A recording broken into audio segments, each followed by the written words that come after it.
jàngal bi ak Souleymane Niang ñu dalal ko Souleymane maa ngi lay nuyu di la ziar c'est un plaisir gëj nañ laa gis de. namoon nañ la maa ngi lay fay di la delloo ziar bu baax a baax.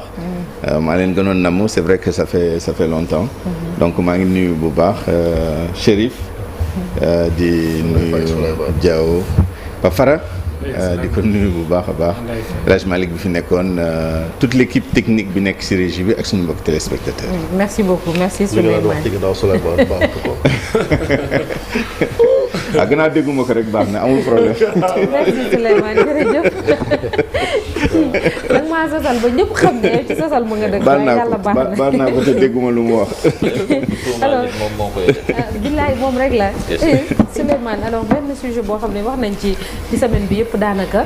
mais tey jii dañ ciy taxawaat ak yow muy Donald Trump mi jël dogal. suspendre aide extérieure bu Amérique bi Sénégal moom da koy bokk na ci ñi nga xamante ni concerné nañu parce que dégg nañu premier ministre wax ko la dernière fois benn somme bu takku environ 320 milliards ci wàllum électrification léegi nag da nga laaj ndax claque la ou déclic pour le Sénégal ndax déclic toujours premier ministre bi wax na ne dañoo war a compter ci suñu bopp mais laataa ñuy egg foofu ndax dañuy def un peu le point quand même ci ndimbalu Sénégal bi wala États-Unis bii dugg Sénégal wala.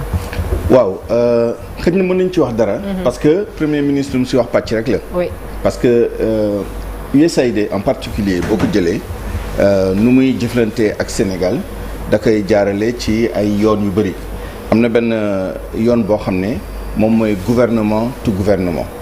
loolu moom mooy li nga xam ne gouvernement États-Unis daf koy jëflante directement gouvernement du Sénégal. bu ngeen fàttali ko 2021 février 2021 ambassadeur bi ak ministre de l'économie et des finances signé woon nañ programme boobu parce que programme buy renouvelé la c'est un programme quinquennal. donc ça couvrait la période 2020-2025 mais février 2021 lañ ko signé. programme boobu rek déjà c'était 330 milliards de francs CFA au dollar de 2021 tey boo ko jëloon dollar courant bi amaana somme boobu dina dem ay 360 milliards de francs CFA pour ces 5-6 années-là.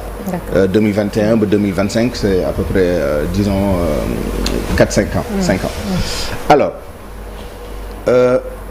am na bi ñuy évaluer parce que régulièrement chaque année d'ailleurs ñaari parties dañu daje pour évaluer coopération boobu nu muy doxee est-ce que am na ay sooxee da lañ ci war a joyanti ak yi ni mel et ci yi mujjee yi li américains yi doon wax sénégalais yi moom mooy que ni am na yoo xam ne décaissement yoo xam ne dafa tardé parce que xam nga Sénégal dafa war a indi contrepartie am parce que ñoom seen coopération parfois day xaw a wute ak yeneen yi ñoom xaalis bu ñuy jox bi da ngay indi yow sa wàll ba pare ñoom ñu indi seen wàll teg ci boo tardé indi sa wàll ñoom seen wàll du ñëw donc amoon na ay jamono yoo xam ne du régime bii nag c'était le régime passé je pense amoon na ay retard ñun suñu contrepartie ba mu yéexaloon un peu décaissement américain yi alors loolu benn pàcc la mais ni ngeen koy déggee tamit am na ay programme yu bëri yoo xam ne américains yi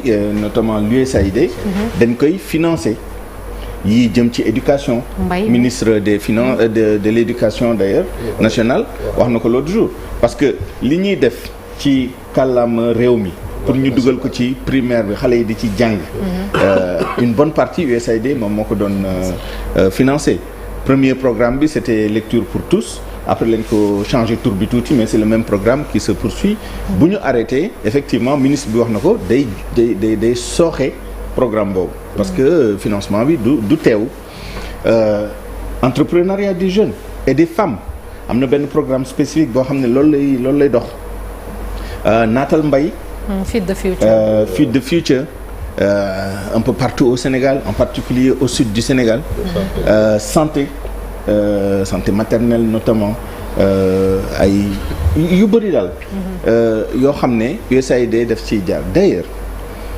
boo xoolee document pluriannuel de programmation budgétaire et financière wax nañ ko ci boo jëlee ñii di def transfert en capital parce que suñu jëflante ak bitim réew lu si gën a bëri soit transfert ordinaire la moom mooy les dons budgétaires sans contrepartie ni rien wala des transferts en capital parfois day am contrepartie par exemple ay taux concessionnels ak yi ni mel premier fournisseur en don en capital au Sénégal USAID la 51% de nos dons en capital c'est l'USAID devant la GIZ devant l'AFD devant la Banque africaine de développement et devant les Italiens donc coopération bu takku la te loolu benn la ci pàcc yi parce que mooy li nga xam ne xaalis def ci jaar mais États-Unis am na yeneen yoon yu muy jaar di dugal xaalis ci biir réew mi à travers soit des projets soit des programmes et éventuellement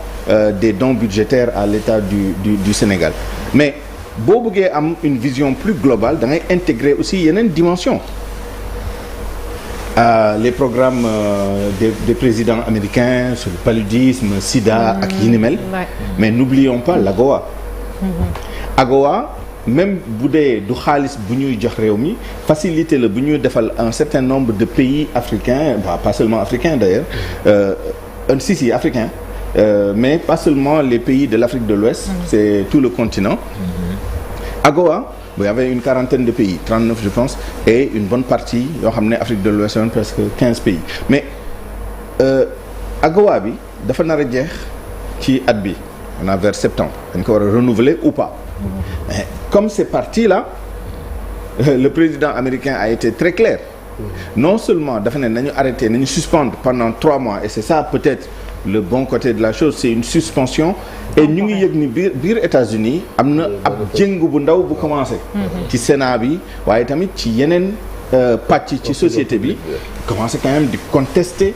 loolu États-Unis quand même ADN-am daf ci bokk jàppale yeneen réew yi ci seen koom-koom waaye tamit ci doxalu démocratie ak yi ni mel te yooyu yëpp dafa am financement la preuve COSCE bi nga xam ne dañuy liggéey ci élection yi dañu doon recevoir financement USAID donc yooyu yëpp boo ne da nga koy taxawal amaana dina am ab jëngu bu mu indi waaye nag bu jëngu boobu sottiwul peut-être que dina encourager le président Trump même AGOA mu def des pieds et des mains pour ñu bañ ko renouveler même si le Sénégal n'a pas à sous-exploiter potentiel boobu AGOA mayoon ko moom mooy di exporter un certain nombre de produits yu bëri d'ailleurs fekk doo fay benn douane mais Trump wax na ko Trump nee na non seulement day instituer ay taxes waaye la clause de la nation la plus favorisée même bu ko tuddeewul noonu loolu da koy indi dëkk bu jox avantage beneen dëkk dina ko jox États-Unis te tamit États-Unis du la jox faveur boo xam ne moom ci yow sa bopp joxoo ko ça veut dire quoi ça veut dire que ay AGOA c'est voué à la mort quoi c'est-à-dire quoi bu nekkee yéen Afrique da ngeen di importer wala da ngeen di exporter ay produits ay marchandises ci suñu dëkk te du ngeen fay ay taxes ça veut dire que ñun tamit on va faire la même chose avec vous amu ci xajji ak seen espérons que dina rattraper wu et c'est là où peut-être que ñu mën a dugg ci avant ma lay jox Papara ci laaj bi est-ce que c'est une claque évidemment c'est une claque dans le sens où déjà dafa nekk surprise alors maa ngi doon xool ci promesse campagne yi aussi ça oui mais xam nga il suffit pas simplement il faut l'internaliser ci sa planification budgétaire parce que ñaari niveau moo am c'est-à-dire ñun ñëpp en tant que disons observateur xamoon nañ ni Trump bu ñëwee y a quand même quelque chose qui changerait on ne savait pas que ce serait à ce point-là parce qu'il est en train de changer la trajectoire du monde quoi il est en train de changer le monde il est en train de faire l'histoire refaire l'histoire ci yeneen domaines yoo xam ne ça ne nous concerne pas directement mais en ce qui nous concerne ce qu'on aurait pu attendre moom mooy par exemple boo jëlee les risques budgétaires xam nga chaque année bu ñuy def budget bi day am budget ak ay documents annexes benn ci annexes yi c'est la déclaration sur les risques budgétaires moom mooy benn analyse fine boo xam ne dañ koy def sur ñun suñu hypothèse yu ñu teg yëpp lan moo ko mën a changer ak yan mitigation yan solution la ñu indi ndax du am conséquence ci référentiel 2050 si ñu bëgg ko ñu bañ ko il est évident que il faut mu am une actualisation sinon de la vision à long terme parce que ça c'est plus difficile à si tu te loupes sur ta vision à long terme, c'est grave. Moo tax il faut prendre le temps de bien réfléchir et d'inclure toutes les compétences, tous les savoir-faire, toutes les expertises pour am une vision quand même claire. Muy benn. Par contre, le master plan de 10 ans, c'est plus flexible que la vision à long terme, mais moins flexible que le plan d'action. Mooy bu 5 ans bi. Boobu xëj na la ñu mën a joyanti au fur et à mesure que la situation se décante. Évidemment, il faut pas répondre du tac au tac. Moom mooy lan moom mooy c'est pas aujourd'hui qu'on va le faire. Parce que puisque suspension de 3 mois là, il faut attendre que les 3 mois passent. Il faut probablement attendre que l'année passe pour voir quelles sont les conséquences réelles de cette inflexion de la politique extérieure des États-Unis. Ban conséquences lay am ci ñun. Se basant maintenant sur lan la États-Unis di représenter aussi ci suñu ay économie bu nekkee nii c'est zéro, y a rien à changer. Par contre, comme je l'ai dit tout à l'heure, en tout cas pour les dons en capital, c'est 51% USAID uniquement. Léegi yeneen yi ñëwagul moom mooy les dons budgétaires, les transferts ordinaires. L'autre problème, c'est attention, l'effet domino, l'effet d'entraînement. Parce que bu États-Unis recroquevillé ci boppam, il ne serait pas surprenant que l'Union européenne et d'autres parties du monde, peut-être pas avec le même impact, avec la même agressivité, la même violence, mais ñoom tamit ñu réajuster wu par rapport ak loolu, dans un sens ou dans un autre. Déjà ils sont impactés. Exactement, mais ça peut être dans un sens ou dans un autre. Mën na nekk dans le sens de effet domino, ñu ànd ak mouvement bi, tout le monde devient conservateur. Xam nga tamit ku xamul de quoi demain sera fait da ngay gën a conservateur. Yow sa bopp boo xamul ndax ëllëg di nga jot sa salaire wala doo jot sa salaire. xëy na salaire mois bi di nga xool noo koy gérer mieux. Donc mën na dem sens boobu. Mën na dem dans l'autre sens moom mooy sens compensation. Pour peu que les Européens par exemple restent fidèles à leurs valeurs. Si vous vous rappelez am na benn bu fi interview bu fi Chérif Diop defoon. Ak le représentant, le responsable européen là, de l'Union européenne. Alors, Jean-Marc Pisani. Non, pas Pisani, l'autre, le Belge là. D'accord. Alors, il avait dit, l'Union européenne est un partenaire ou veut être un partenaire loyal, prévisible. Bu nekkee ni ñu ngi ci loolu ba léegi, amaana engagement yu ñu jël pour l'année et pour les années à venir, loolu au moins dina la may. C'est ça qui nous a fait défaut avec les Américains. C'est la prévisibilité. Encore une fois, boo ñëwaatee ci déclaration sur les risques budgétaires, on a prévu tous les risques. Société nationale, risque dette, risque taux de change, risque taux du dollar, risque même sur la coopération, sur les dons, sur comment dire, l'aide wala les transferts et tout ça. La déclaration dit le risque majeur moom mooy Sénégal bañ a satisfaire les critères qui permettent de déclencher soit les aides soit les subventions wala yu ni mel. Risque boobu rek la ñu gisoon, mais ça c'était en 2024. Il faut que je vérifie pour 2025 parce que le document il est difficile à obtenir, en tout cas en ligne. Mais je doute que dans cette déclaration des risques budgétaires ñu anticiper woon ni bu président Trump ñëwee au pouvoir, ça aurait un tel impact sur nous. Maintenant, est-ce que c'est un défi? Ou est-ce que c'est un déclic? C'est un défi, c'est clair. Mais est-ce que ça doit être un déclic pour nous? À l'évidence, oui. Ni Premier ministre mën nañu ko reprocher beaucoup de choses. Moi, je suis pas d'accord avec lui sur plein de choses au plan économique. Mais quand il dit qu'il faut se recentrer sur soi-même, il faut y réfléchir. Attention, ça ne veut pas dire qu'il faut aller autarcie, c'est pas possible. De toute façon, on n'a pas les moyens. C'est plus possible. États-Unis, éventuellement, mën na tenter ça parce que ils ont les moyens. États-Unis, c'est 10 fois l'économie de la France, c'est 1000 fois l'économie parce que ñun suñu économie, la France c'est 100 fois notre économie. Autarcie, c'est pas souverainisme. Non. De toute façon, l'autarcie, aujourd'hui, c'est comme ce que faisait la Chine bien avant. Exactement. Et même, autarcie, c'est pas dans le monde interconnecté bu ñu nekk nii, les marchés financiers, la globalisation, les chaînes d'approvisionnement. mënoo nekk en autarcie, encore moins boo nekkee un pays à faible revenu, boo nekkee un pays moins avancé, quelles que soient les catégories yu ñu dugal, et cetera. Qu'il n'exporte. Voilà. En plus. Et ce travail-là, il ne se fera pas du jour au lendemain. Voilà les deux clauses. Benn bi, il ne faut pas mettre dans le souverainisme li ci warul bokk. Moom mooy cette tentative d'indépendance totale, etc. À mon avis, il faut réfléchir, non seulement au niveau national, mais au niveau régional.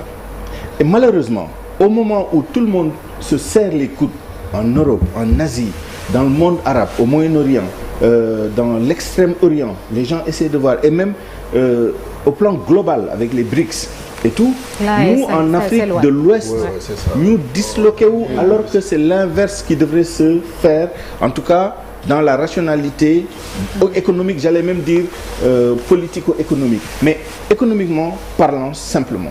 C'est une capacité déjà à nous entraider entre nous.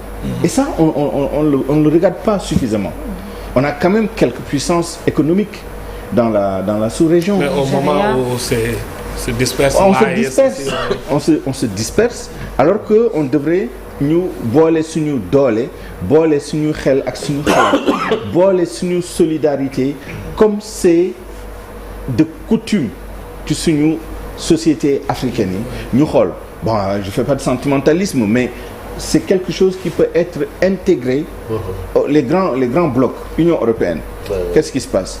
Moom mooy que ni bu ñu bëggee am indépendance par rapport aux États-Unis, ñoom dëkk boo ci jël individuellement alors peu importe seen puissance, l'Allemagne et la France par exemple. Comme je le rappelle, la France, seen PIB c'est 100 fois le PIB du Sénégal. ñoom kese mënuñu jàkkaarloo ak États-Unis malgré seen puissance par ailleurs militaire, seen système d'innovation yi ñu am, de recherche, et cetera, un potentiel extraordinaire. Mais ñoom kese mënuluñu États-Unis dara. Donc il faut aller à l'échelle européenne. Donc ñun aussi il faut, même par rapport à des pays comme la France, souveraineté bu ñu bëgg a am, indépendance bu ñu bëgg a am, diirante mbagge qui est légitime et c'est normal. Tous les êtres humains se valent, toutes les sociétés se valent, tous les pays se valent, théoriquement et idéalement. Maintenant, la réalité, c'est qu'économiquement, bokkuñu, militairement, bokkuñu, etc. Mais tout le monde est d'accord avec ce souci, cette volonté de, porter nos sociétés vers le haut. Mais il faut être réaliste.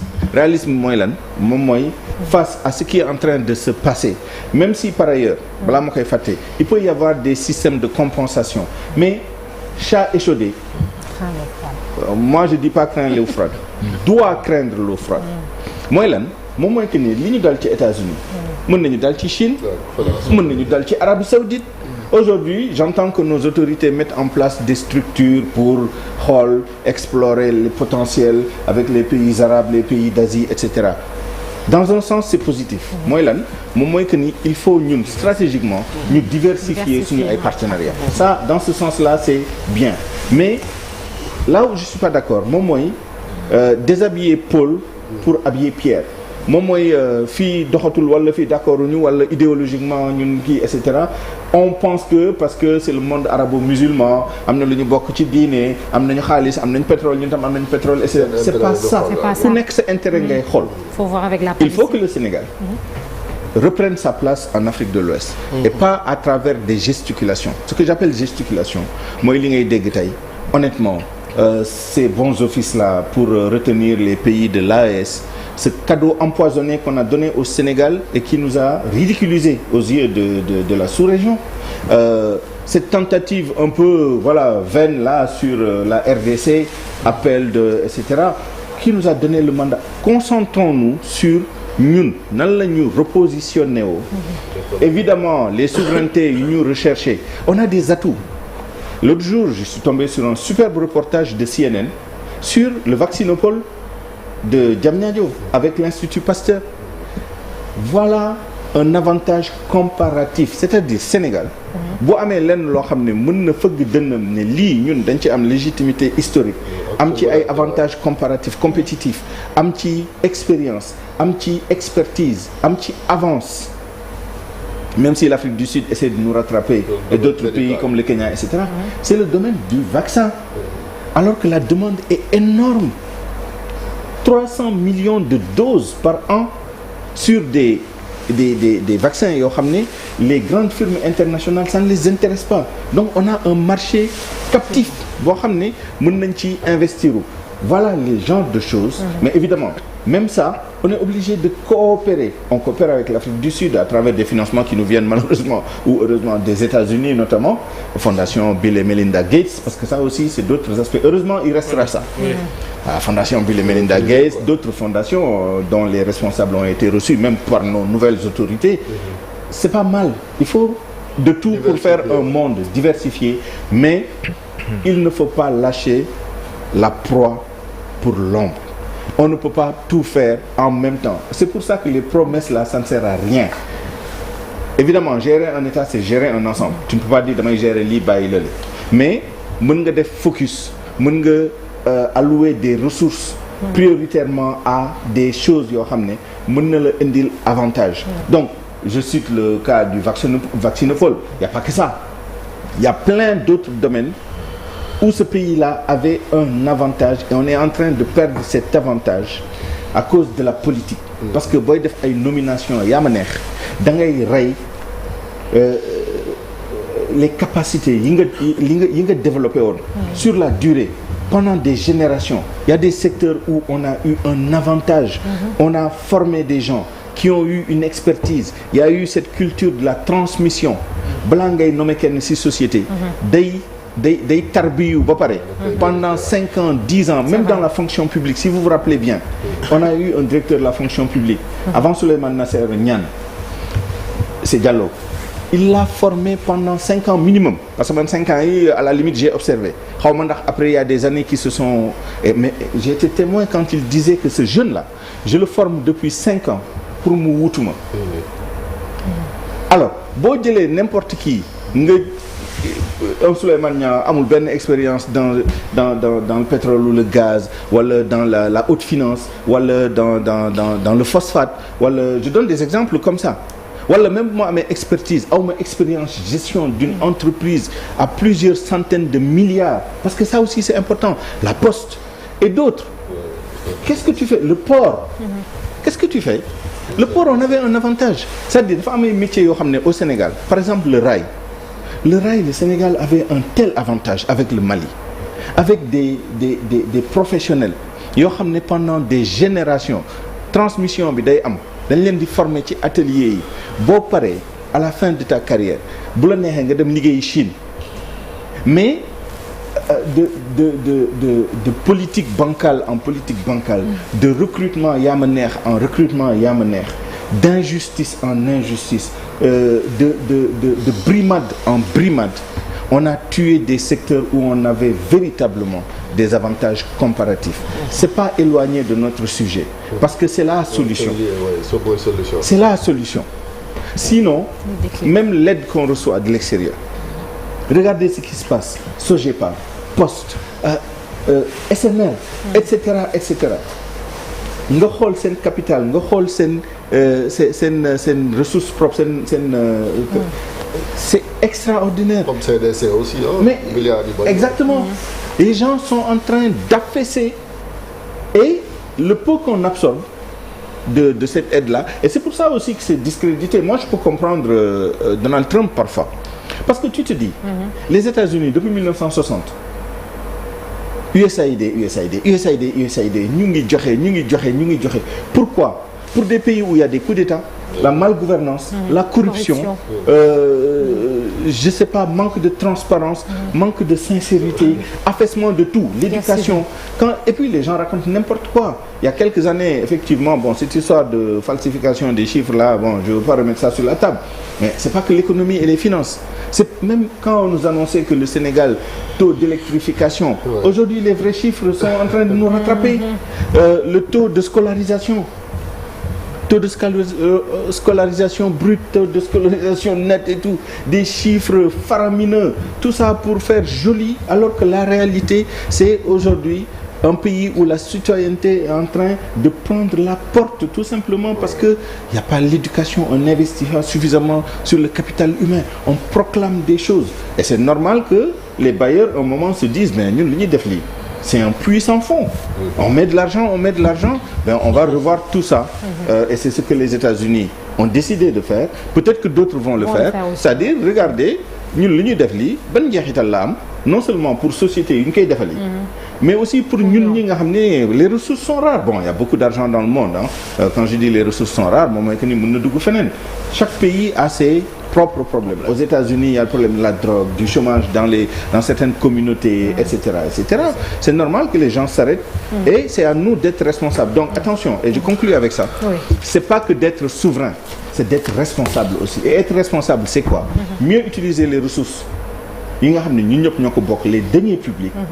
Mieux gérer les affaires publiques, moins de politique, moins de politisation et un peu plus d'efficacité dans ce qu'on fait. C'est comme ça qu'on se fera respecter et qu'on pourra regarder les autres dans les yeux et utiliser le levier de la dette en lieu et place des aides. Mais il faut que ce soit une dette vertueuse. Dette boo xam ne dañ koy jël di ko fay à temps, di ko dugal fu mu war a dugg, muy jur lu mu war a jur ci capital humain bi, ci capital brut bi nga xam ne moom la ñuy def mooy investissement yi ak ci jëmale réew mi kanam pour le développement. Sinon di xeex fii est-ce que dañoo war a dugg PMA, bu ñu duggee PMA dinañ am avantage bi, bu ñu génnee PMA bi du ñu amati des taux concessionnels je sais pas à la Banque mondiale ou au FMI, etc. On doit dépasser ça. Et ça, c'est le combat réel qu'il faut mener et ne pas pleurer sur notre sort par rapport à des gens yi nga xam ne parce que la main qui donne est toujours au-dessus, la main qui reçoit est toujours là. Il faut inverser la tendance. À défaut de faire ça, au moins voilà ñu joxante loxo am na looy am na lu may am. Merci beaucoup. C'est ça. Exactement loolu la fi Ndiaye wax. Merci beaucoup Souleymane Niang jërëjëf ci jàngat bi merci Souleymane léegi dañuy jàll ci ponk bu mujj muy suñu gan ñu dalal ko.